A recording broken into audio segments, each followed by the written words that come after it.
ही पाप की जड़ है। पतंगा दिए के पास जाता है, सोचता है कि उजाला मिलेगा, और बार बार उसमें टकरा टकरा करके अपने प्राण अंत कर लेता है। ऐसे ही हम लोग भी धन को कमाते कमाते उसमें लिप्त हो जाते हैं। अगले गुरु है, सन्यासी को चाहिए कि गृहस्थों को किसी प्रकार का कष्ट न देकर भौरे की तरह अपना जीवन निर्वाह करना चाहिए। भौरा क्या करता है? भौरा क्या करता है? फूल पर बैठता जरूर है, लेकिन उसमें से सार तत्व ग्रहण कर लेता है, रस रस उसका मीठा मीठा रस ले लेता है, बाकी को छोड़ देता है। ऐसे ही हमारे यहाँ वेद बहुत है, पुराण बहुत है, ज्ञान बहुत है, लेकिन हमें उनका सिर्फ सार तत्व ग्रहण नारायण को करना चाहिए। हे राजन, इसी प्रकार मधुमक्खी से भी हमें सीख ग्रहण करनी चाहिए। तेरा कमाया कोई दूसरा ही खाएगा। मधुमक्खियां क्या करती है? बहुत सारा मधु इकट्ठा करती है, मेहनत करते रहती है, और खाता कोई और ही है। ठीक है। अगले गुरु है हाथी। हाथी से यह सीखना है कि सन्यासियों को कभी भी पैर से भी कांच की बनी हुई स्त्री का स्पर्श नहीं करना चाहिए। गजेंद्र मोक्ष सुन चुके हो ना? अरे सुना है कि नहीं? बस आगे नहीं सुनाएंगे। अगला है मधु निकालने वाला। मधु निकालने वाला क्या करता है? माखी गुड़ में गड़ी रहे और पंख रहे लिपटाए, और हाथ मले और लालच बुरी बलाए। शहद निकालने के लोभ में जाता है और मधुमक्खियां उसको मोटा ताजा कर देती है, कर देती है ना। तो ये क्या है? बस शिक्षा ग्रहण हो गई कि लालच में मत पड़ना, नहीं तो मोटे हो जाए। और उसके बाद कितना दर्द होता वो तो जिन्होंने तोड़े होंगे उनको मालूम होगा। ठीक है। अगले गुरु है हिरण। हिरण से क्या सीखने को मिलता है? कि हमने सीखा कि वनवासी सन्यासी को कभी भी विषय संबंधी गीत नहीं सुनना चाहिए। ये बहुत अच्छी बात है, आप लोग समझ लेना। और यही मीडिया के बारे में बताया गया है, लेकिन हम लोग उससे नहीं समझते हैं। कभी भी हमें उन नाटकों को या उन फिल्मों को या उन चीजों को मोबाइल या टीवी में नहीं देखना चाहिए जिनसे कि हमारी मन और बुद्धि पर गलत प्रभाव पड़ता है। ठीक है ना? राजा भरत का चरित्र सुना है ना? हिरण के मुंह में फंस गए थे, सुना है नहीं? बस आगे नहीं बताएंगे। अगले गुरु हैं कि मछली से भी उन्होंने सीख ली थी। क्या है? जैसे मछली जो पकड़ने वाला होता है वो कांटे ऐसा लेता है मछली पकड़ने का, बोलेंगे महाराज जी ने भी मछली पकड़े लगता था। ऐसा कांटा रहता है मछली पकड़ने का, एक तार का बना हुआ, उसमें वो आटा लगाता है और तालाब में ले जाकर के एक रस्सी में बांध कर डाल देता है। अब मछली बेचारी लालच में आती है और उस आटे को खाने के चक्कर में अपने प्राण को गवा देती है। अब समझ लेना हमें क्या नहीं करना है। ऐसे ही दुर्बुद्धि मनुष्य लोभवश पाप करते रहता और अंत में मारा जाता है। हे राजन, प्राचीन काल की एक बात है, विदेह नगरी मिथिला में एक वेश्या रहती थी। उसका नाम था क्या? पिंगला। पिंगला नाम की एक वेश्या रहती थी। किस नाम की? पिंगला नाम की। एक बार जो है जाति से वेश्या, काम भी उसका वही था, पर पुरुष को अपने घर पर बुलाती और उनसे जो धन मिलता उससे अपना जीवन निर्वाह करती। एक दिन भगवान की ऐसी माया हुई कि शाम को वो अपने द्वार पर खड़ी हुई कि कोई आएगा और मुझे सुख देगा और मुझे पैसा मिलेगा। लेकिन उस दिन शाम से लेकर के पूरी रात निकल गई, भोर हो गई, लेकिन कोई थोड़ी देर में अंदर जाए, फिर आकर के गेट पर खड़ी हो जाए कि अब कोई आएगा, फिर अंदर चली जाए, फिर गेट पे आकर के खड़ी हो जाए। रास्ते से जो भी निकलता सबकी ओर बड़ी प्रेम की नजरों से देखती कि कोई तो आएगा, और आज मुझे उनसे पैसा मिलेगा, धन मिलेगा, मुझे सुख मिलेगा, लेकिन भगवान की माया उस रात कोई नहीं आया। अब उस वेश्या के मन में देखो आज वैराग्य हो जाता है। क्या हो जाता है? खड़े खड़े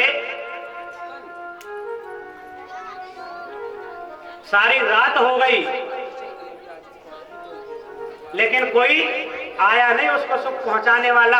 हमारे अंदर भी वैराग्य भक्तों तब होता है जब हमारे बच्चे ही हमें धुतकार देते हैं। जैसे आत्मदेव को वैराग्य कब हुआ था?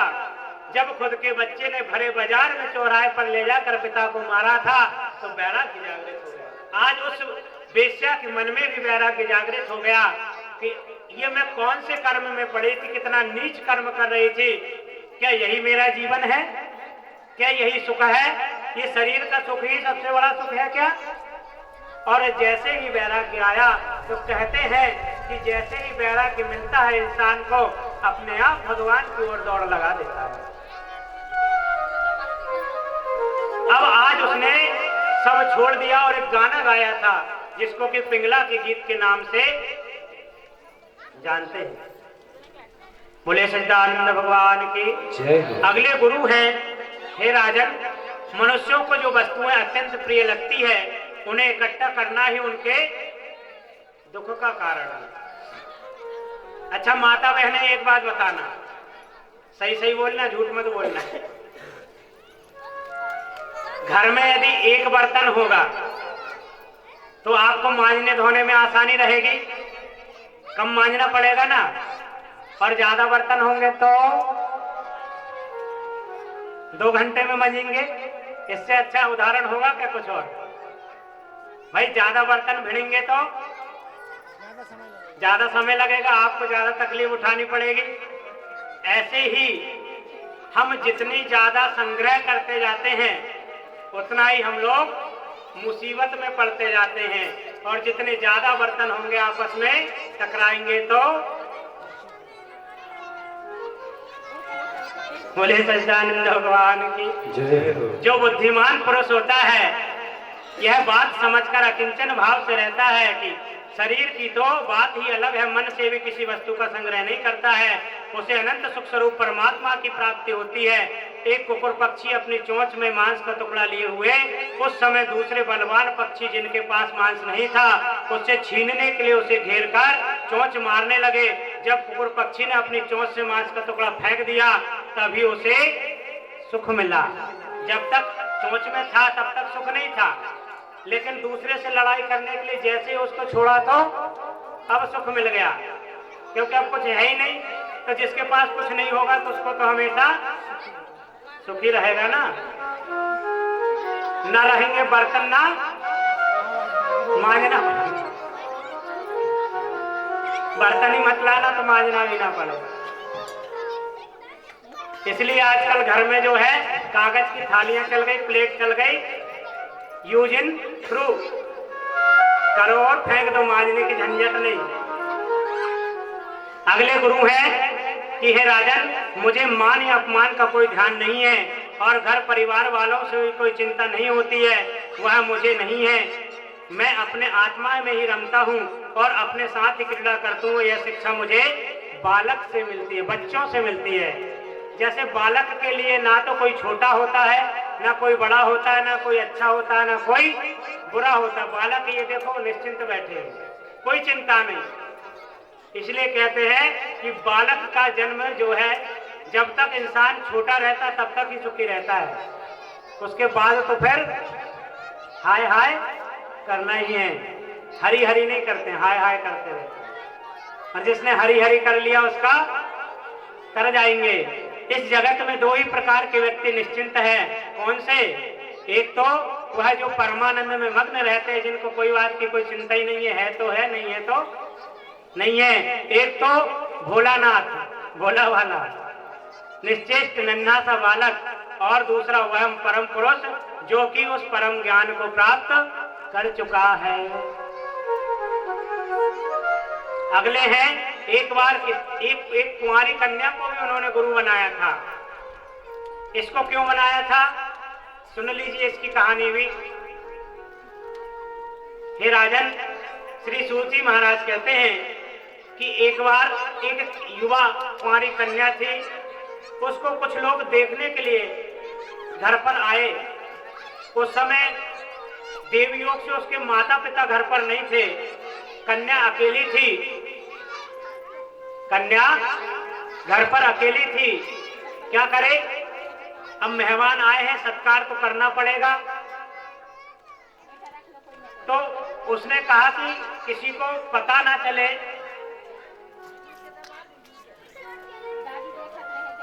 किसी को पता ना चले कि घर में कोई है या नहीं है।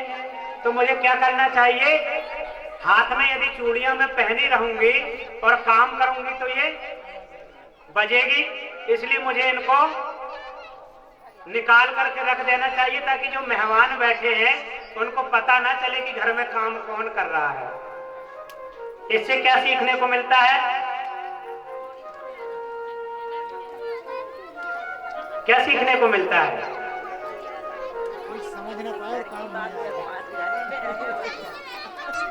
जब भी हमें कोई काम करना होता है तो सबसे पहले इस बात का ध्यान रखना पड़ता है कि उस चीज को दूर कर दो जिसके कारण कि डिस्टर्ब होता हो। उसने उन चूड़ियों को निकाल करके रख दिया कि यदि हाथ में रहेंगी तो बजेंगी तो डिस्टर्ब होगा, पता चल जाएगा। तो जब भी कोई बड़ा काम करो तो ऐसे लोगों को पहले ही दूर कर देना जिसके कारण कि उस काम में